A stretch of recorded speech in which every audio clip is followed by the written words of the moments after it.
નમસ્કાર બાળકો, આજે આપણે સમાન સંબંધવાળી આકૃતિનો અભ્યાસ કરીશું. તો સમાન સંબંધમાં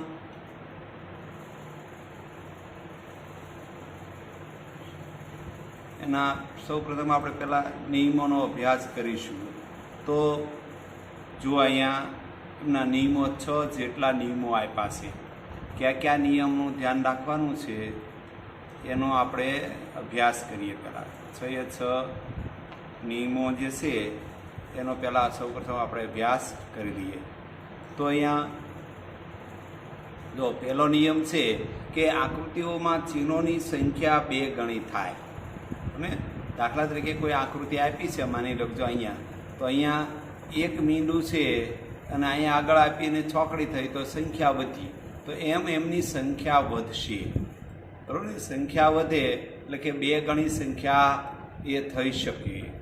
આકૃતિઓ ચિહ્નો કોઈ પણ દિશામાં કેટલાક અંશે ફરે, કોઈ 45 અંશને ખૂણે ફરે, કોઈ 90 અંશના ખૂણે ફરે, એમ આકૃતિમાં ચિહ્નો જે છે એ ફરતા હોય છે.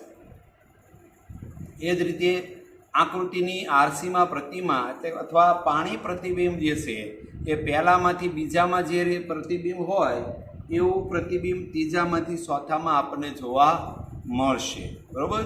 તો એનો પણ આપણે ખ્યાલ રાખીશું. એ જ રીતે આકૃતિ આખી કેટલીક વખત ઉલટી થઈ જાય અથવા 90 અંશને ખૂણે પણ ફરતી હોય. જો અહીંયા આકૃતિ જે છે એ 180 અંશના ખૂણા સુધી ફરે છે. બરાબર? તો એ જ રીતે બહારની અને અંદરની આકૃતિના ચિહ્નો જે છે એ અદલા બદલી થાય છે, એની પણ અદલા બદલી થતી હોય.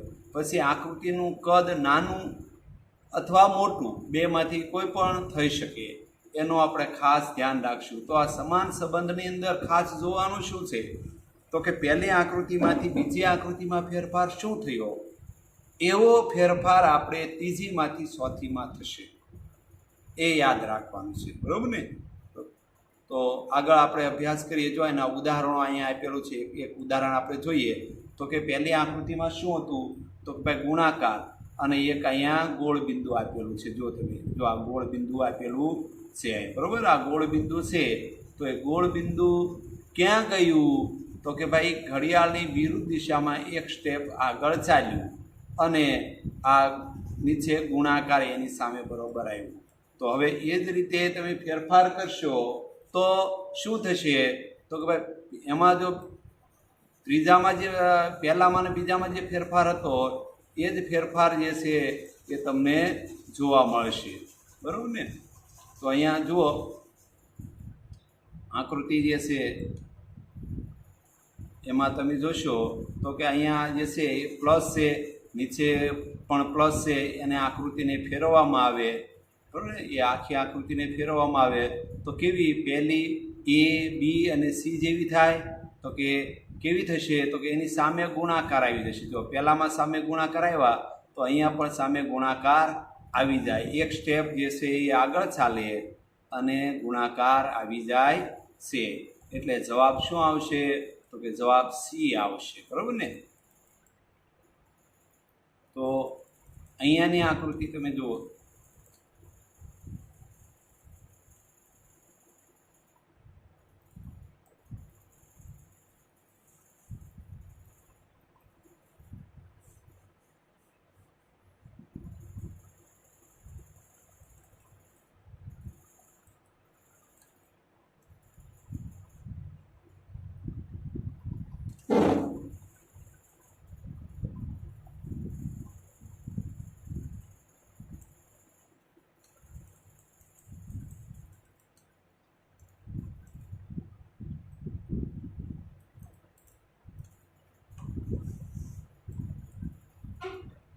આગળ જુઓ તો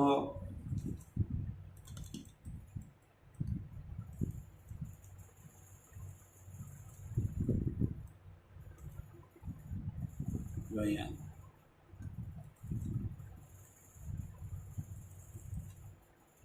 તો આ આકૃતિમાં જે છે એ આગળ ચાલે છે. જો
તો અહીંયા આગળ જોઈશું આપણે,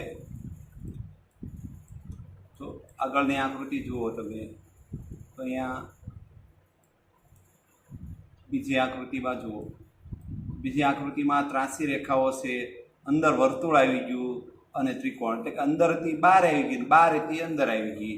એ પ્રમાણે આપણે આકૃતિ જોઈએ તો જુઓ એનો જવાબ એ આપેલો છે. અહીંયા ઉદાહરણમાં આપેલો છે એટલે આપણને તો ખ્યાલ આવી જ જાય, બરાબર ને. તો તમે કહેશો એ તો ઉદાહરણ છે, તો આગળ આપણે સ્વાધ્યાયની આકૃતિનો પણ અભ્યાસ કરીએ. જુઓ સ્વાધ્યાયની આકૃતિ આગળ જે છે એ આગળના પેજ નંબર ઉપર જુઓ, આકૃતિ ક્રમાંક 1 આપણે જોઈશું પહેલાં. તો એમની અંદર જે છેલ્લી અહીંયા સ્વાધ્યાયની આકૃતિ છે, જો જ્યારે તમે અભ્યાસ કરો ત્યારે ખાસ એમની સૂચનાઓ વાંચી લેવાની કે નીચે આપેલી પ્રત્યેક 3 કોયડા આકૃતિઓ પછી ચોથી આકૃતિ માટે એક પ્રશ્ન સૂચક આકૃતિ આવશે, બરાબર ને. આપેલી છે તો પ્રશ્ન સૂચકની અંદર શું જવાબ આવશે, એટલે ખાલી આપેલી છે. અહીંયા કોયડા પ્રશ્ન કરેલો છે ત્યાં કઈ આકૃતિ આવી શકે એની શક્યતા હોઈ શકે. તો હવે તો આપણે જોઈએ કે જો અહીંયા ને ત્રિકોણાકાર જે છે 4 આપેલા છે, 2 સામસામા ઘાટા છે, તો એનું શું થયું તો કે આખું ગોળ જે છે ઘડિયાળની દિશામાં ફેરવું છે, અને જ્યાં ઘાટું હતું ત્યાં આછું ને આછું હતું ત્યાં ઘાટું, એમ બાહ્ય જે છે ઓલા ફેરફાર થયા છે. અંદર એમ નામ છે નાના ચિહ્નો છે ત્યાં આછું ઘાટુંના ફેરફારો કરેલા છે. તો એ પણ આપણે જોઈશું. તો એ પ્રકારે જે છે આ આકૃતિને ફેરવીએ આપણે તો શું જવાબ આવશે જુઓ. જો અહીંયા તમે જોશો તો કે ભાઈ આ જે છે આને જે ફેરવવામાં આવે તો આવી આકૃતિ બની જાય. પછી આંસુ હતું ત્યાં ઘાટું અને ઘાટું હતું ત્યાં આંસુ આવી જાય. એના આધારે જવાબ જે છે એ આવે છે, બરાબર. તો અહીંયા એ જવાબ મળ્યો આપણને. આગળ આપણે જોઈએ તો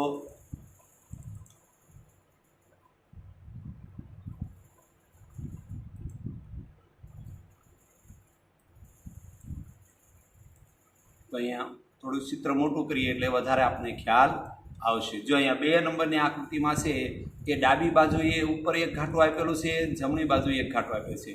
તો આ આકૃતિને જે છે એ 180 અંશના ખૂણે ફેરવી છે આખી આકૃતિ, અને ડાબી ઘાટા મીંડા જે છે એ ડાબી જમણી ફેરફાર કરેલ છે. તો આ આકૃતિને આખીને 180 અંશના ખૂણે ફેરવીએ તો જવાબ શું આવે. તો એ જવાબમાં આપણે જોઈએ તો આખી જે છે તીરવાળું જે છે આખું ઉલટું થઈ જશે, આ રીતે થઈ જશે. પછી મીંડું ઉપર છે ત્યાં નીચે, અને નીચે છે ત્યાં ઉપર થઈ જશે. તો એના આધારે પણ જવાબ જે છે એ આવે છે, બરાબર ને. તો અહીંયા એ આપણે જવાબ મળ્યો.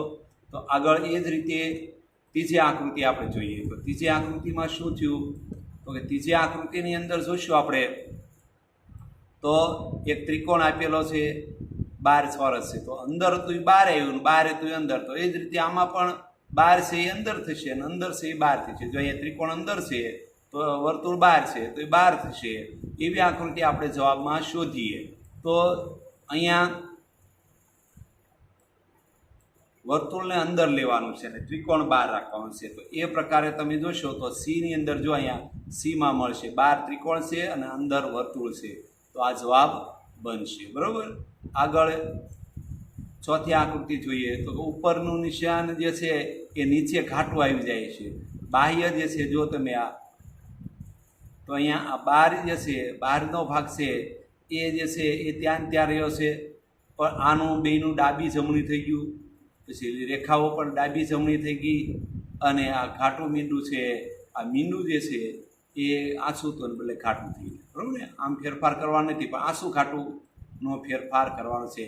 એ જ રીતે અહીંયા 3 અને 4માં ફેરફાર કરીએ. ઘાટો ભાગ છે એ ઉપર જવા દઈએ, ઉપર જે છે એ નિશાની એમ નામ રહેશે, પણ એ પ્રકારે જ આપણે શોધીએ તો આપણને જવાબ જે છે જો શું મળશે તો જો ઘાટું ઉપર ગયું, આ ડાબી જમણી થયું એટલે સી જવાબ મળશે. જો અહીં સીમાં જે છે એ પ્રકારે આપણને જોવા મળે છે. બાકીની આકૃતિમાં એ રીતે નથી, બરાબર. એટલે ખાસ ધ્યાન આપજો, બરાબર. તો આ સી આકૃતિ આપણી જે છે જો એ આ જવાબ બનશે, બરાબર ને? સી આકૃતિ જવાબ બને છે, બરાબર? સરસ. તો આગળ આપણે જોઈએ તો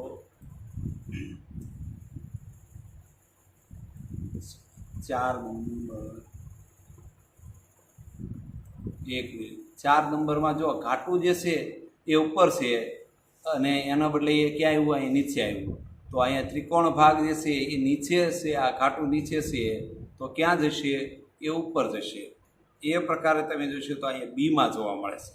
સીમાં આ ભાગ જે છે એ ત્રાસો ભાગ જે છે બરોબર આપેલો નથી, ત્રાસો ભાગમાં ભૂલ છે, બાકી બધું બરોબર છે, બરાબર ને? એટલે બી જવાબ આવશે. સી છે એ જવાબ આપણો ખોટો છે, સાચો જવાબ બી આવશે.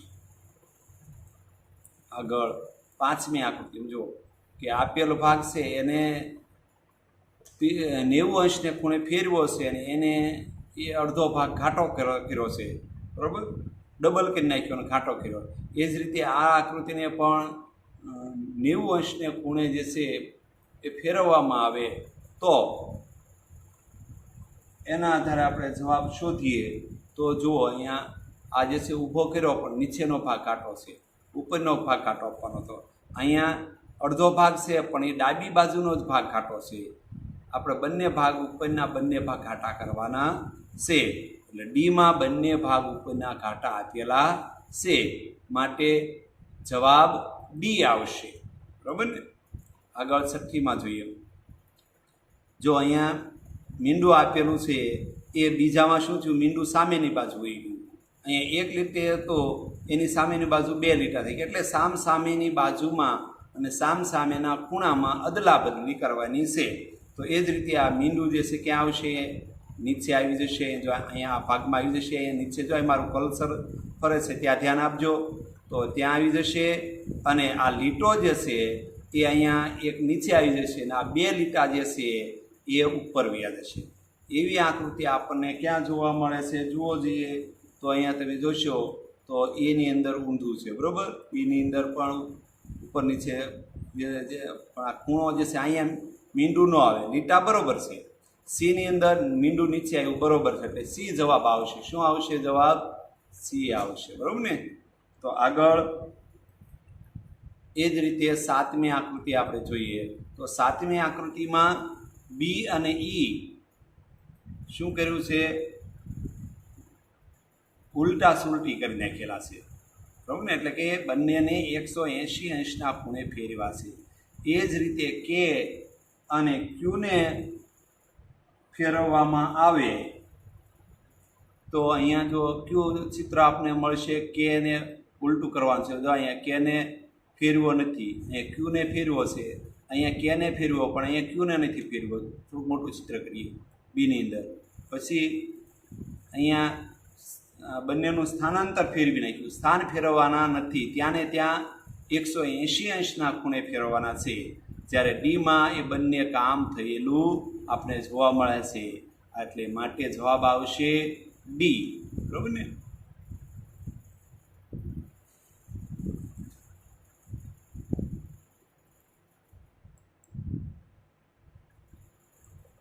જો હવે અહીંયા સરસ મજાની આકૃતિ છે. આ આકૃતિની અંદર 3 લીટાઓ આપેલા છે. તો એ 3 લીટાને કેવા કર્યા છે? અલગ કરી નાખ્યા. તો અહીંયા પણ 3 લીટાની એક આકૃતિ બની છે, કાટકોણ ત્રિકોણ. તો કાટકોણ ત્રિકોણના 3 લીટાને જુદા કરીએ તો જવાબ શું મળે આપણને? જુઓ અહીંયા બી એ છે, એમાં 2 લીટા જોડાયેલા છે એટલે એ નહીં આવે. બીમાં જો 3 લીટા જુદા છે તો એ આવશે, બરાબર?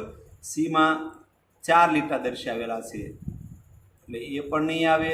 અને ડીમાં પણ જો 2 લીટા જોઈન્ટ છે એટલે નહીં આવે. બધા જ લીટા સ્વતંત્ર કરવાના છે.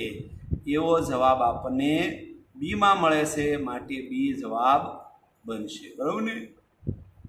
આગળ 9મી આકૃતિ આપણે જોઈએ. તો 9મી આકૃતિમાં તમે જોશો તો એક ષટકોણ આકારની છે. અહીંયા ઘાટું, અહીંયા આ બધું જે છે ફેરવ્યું. સામે જો ત્રિકોણ આ બાજુ જે છે એને ફેરવેલા છે, અહીંયા એમ નામ રાખ્યા છે. તો અહીંયા પણ એ જ કામ કરશું. અહીંયા ઘાટા છે એટલે માથેનું ઘાટું અને આ બે તો થોડું મોટું કરીએ. આ બેને ક્રોસ જે છે, જો અહીં મારું કલ્સર ફરે છે એ પ્રમાણે ધ્યાન આપો તો ખ્યાલ આવશે. જો અહીંયા આ જે છે એને શું કરવાનું છે, આ બંનેને સ્થાનાંતર કરવાનું છે. અહીંયા ઘાટો મીંડો એમ નામ રહેવા દેવાનું છે, એટલે એ પ્રકારે હાલશે. બરાબર. હવે જો તમે અહીંયા એ રીતે આમાં જોશો તો તમને ખ્યાલ આવશે કે આ બે ચોરસ અને ત્રિકોણને ઉલટા સુલટી કરી હોય એવું ક્યાં, તો કે અહીંયા ચોરસ અને ત્રિકોણને અહીંયા ઉલટા સુલટી કરેલું છે. જો અહીંયા ઘાટું કરેલું છે, બંને આછા થઈ ગયા એટલે આ નહીં આવે, પણ અહીંયા એક ઘાટું અને એક આછું, એટલે એનો જવાબ ડી આવશે. સામ સામે ઉલટા સુલટી કરેલું છે. તો આ કલ્સર છે, કલ્સરમાં બરાબર ધ્યાન આપજો. કલ્સર છે આ બંને જે છે ઉલટા સુલટી કરેલા છે, એટલે એ પ્રમાણે એ આવશે. બરાબર. આ ડી જવાબ બનશે. આગળની આકૃતિ આપણે 10મી આકૃતિ જોઈએ. બરાબર. તો 10મી આકૃતિમાં શું છે, જો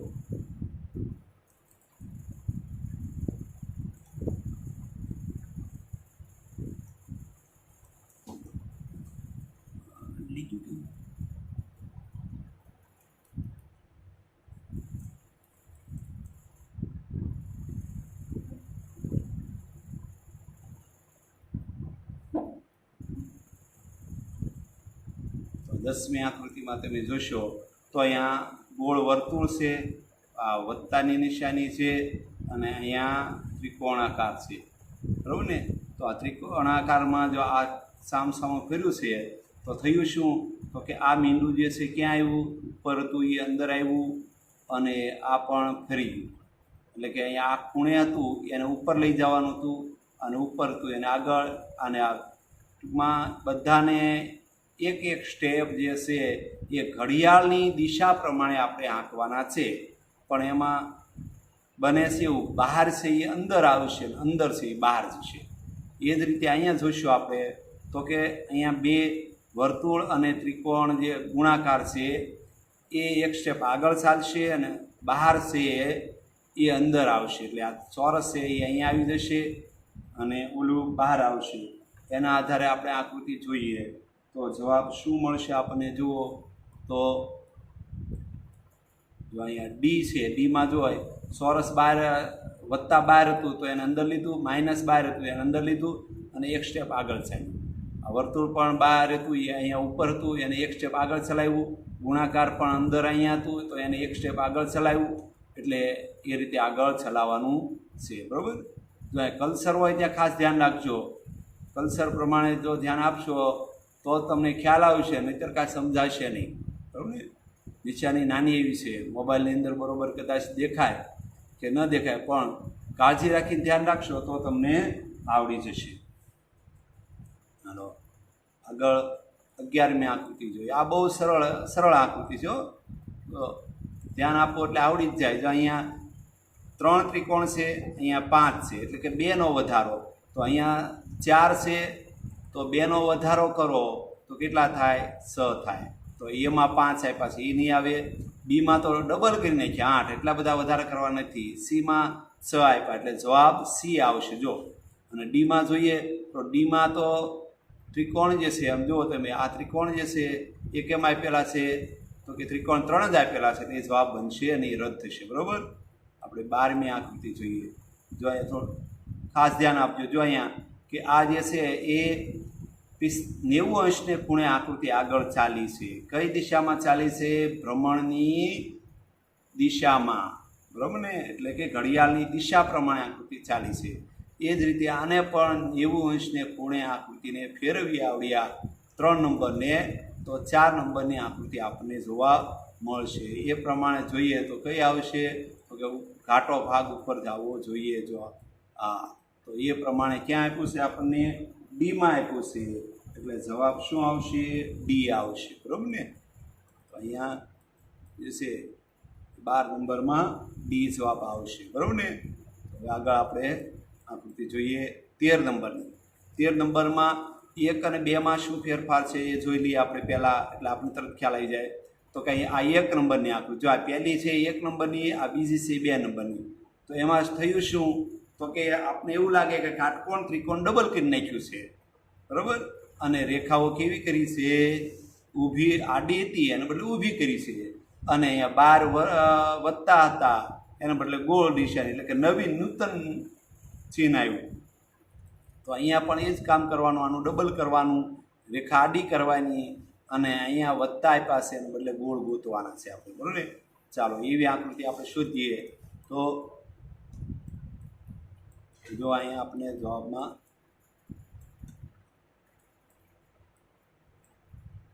જો અહીંયા શું કરવાનું હતું, ઊભી છે તો આડી રેખા કરવાની, એટલે એ જવાબ આવશે. બરાબર ને? તો એ જવાબ આપણને મળ્યો, બરાબર ને?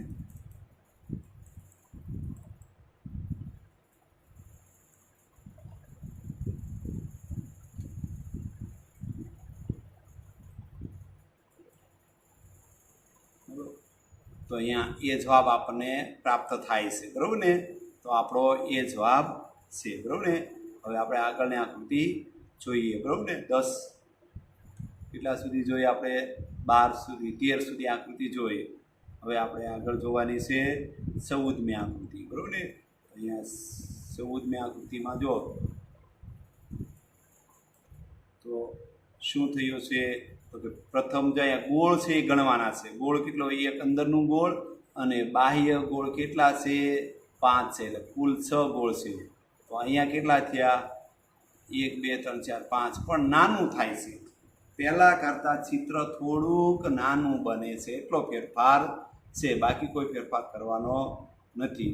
તો એવું આપણે ચિત્ર ગોતવું હોય તો આપણે એવું ચિત્ર ક્યાં જોવા મળશે? જોવો જોઈએ કે ભાઈ અહીંયા ત્રિકોણ છે, ષટકોણ છે, ષટકોણ 6 આપેલા છે, તો 6 જ મળવા જોઈએ પણ નાના, એટલે અહીંયા ડીમાં એ નાના મળે છે. અહીંયા તમે જોશો તો ષટકોણ જે છે એ તો 6 જ મળે છે પણ એ થોડા મોટા છે. કદ વધારવાનું નથી, ઘટાડવાનું છે.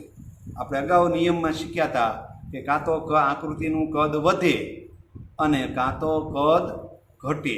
તો અહીંયા શું થયું? જો ઘટનો નિયમ આવ્યો ને, અને આ આકૃતિ પાછી જો 2017માં પૂછાઈ ગયેલી આકૃતિ છે, એટલે યાદ રાખજો, બરાબર? તો આગળ આપણે 15મી આકૃતિ જોઈએ. તો 15મી આકૃતિમાં શું કર્યું છે? તો કે ભાઈ એક ત્રિકોણ આપ્યું છે, એની આ બાજુ લીટો આપ્યો છે. તો બન્યું એવું કે અંદર હતી 12 વહી ગઈ, અંદર ચોરસ હતું ઘાટું, એ 12 આવીને આંસુ થયું, અને 12 ત્રિકોણ હતું એ પણ આંસુ થયું. તો અંદર છે એ કેવું થશે? 12 આવશે, 12 છે એ અંદર હશે. એ પ્રકારે જોઈએ તો ચોરસ 12 અને ત્રિકોણ અંદર, તો એ રીતે આપણે બી જવાબ મળશે. બંને આંસુ થઈ જાય છે, બરાબર ને? એટલે જો અહીંયા અંદર ઘાટું છે, અહીંયા ઘાટું છે, અહીંયા ઘાટું છે, પણ ઘાટું આવતું નથી, કારણ કે 1 અને 2માં જે ફેરફાર છે એવો ફેરફાર આપણે 3 અને 4માં કરવાનો થાય. માટે આકૃતિ જે છે તમે જોશો તો અહીંયા ઘાટું છે, તો બહાર અહીંયા જે છે પ્રશ્નની અંદર જે આકૃતિ આવે એ પણ કેવી આવે? આછી આવી જશે, બરાબર ને?